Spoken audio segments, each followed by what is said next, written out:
Heto na nga guys, tinitingnan natin guys ang mga kalakal na ilalagay natin dito sa malaking sako jumbo guys na tinatawag. Ay ayan, napakalinis naman guys lahat yan. At pinaghihiwalay ng mga tao ang mga sibak, muno, muno black, PP white, yan. Kasi mga ano yan guys, kailangan hindi mahaluan ng PET bottles kasi hiwalay talaga ang PET sa sibak. Kaya ayan guys, ang daming mga galon na puti guys, na yung iba ay magagamit pa. Meron ding mga board na napaka ano guys, pero masilan tayo magpili dyan dahil marami din sa board na nare-reject guys. At meron din tayong mga tubo, sobrang dami guys. Wow! Kaya hindi man magkasya sa sasakyan, kaya kailangan putulin yung mga tubo guys. At marami ding nagwo-walk-in dyan. At dito naman na area, marami mga tapaludo. Yan, mga lutuan na hindi naging ginagamit. Yan, mga Durabox, mga Muno Black, mga Muno. At ito naman ay kailangan maganda ang ating lagay ng basurahan. Ito naman ay karton. Mga lata, malinis yan guys. Dito lang yan sa Marites Junk Shop. Matatagpuan. Wow! Ang mga lata na malinis. Kahit balat, wala oh. Tingnan mo yan guys. Ganyan kasipag si Marites guys. Ayan. Dito, ang lagayan ng basurahan na di nabubulok at nabubulok.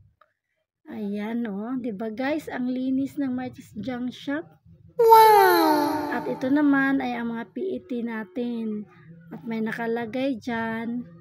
O dahil sobra-sobra na, sinabit na lang dito sa may bintana.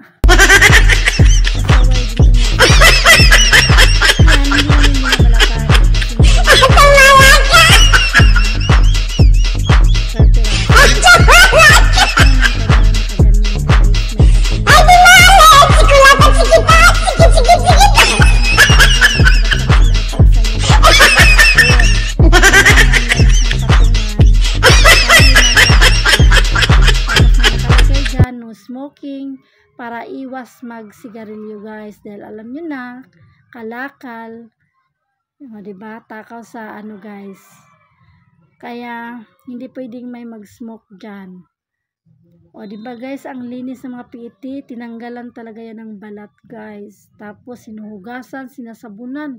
Ganyan kasi pag si Marites. Tingnan nyo ang lata guys, napakalinis ng sako, napakalinis. Wow! Parang hindi kalakal galing sa basurahan, diba guys? O tingnan nyo, ang linis-linis.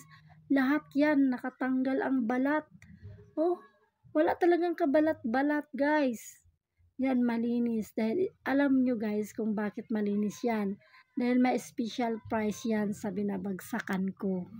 O diba guys? Ayan, kinakarga na sa truck, sa malaking truck. O, ayan. O, diba guys? Sobrang dami noon. O, kita pa, meron pa. O, marami yan guys. Ayan. Yan naman ay mga bote ng mantika at saka gin. O, super linis yan guys. Napakarami yan. Super linis.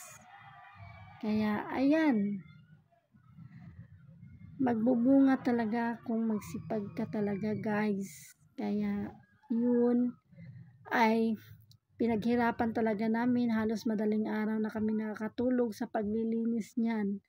Nililinis talaga namin isa't isa.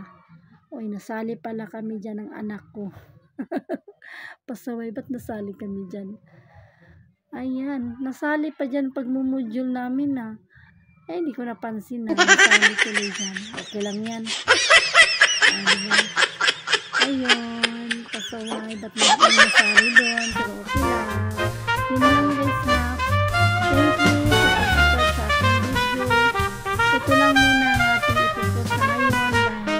Dahil medyo pahinga muna tayo. Edit-editin muna ako. Dahil meron kasi akong di magandang ano guys, nararamdaman sa aking katawan, kaya kailangan magpahinga. At ito naman guys, ay magtitimbang na tayo dito sa mga kalakal guys. Ayan. Ba't ibang klaseng mga kalakal timbangan na. Ay nako, Diyos ko, ay naantok na ako guys, nanghikab na ako, pero ipagpatuloy ko pa rin tong aking pag-i-edit, no?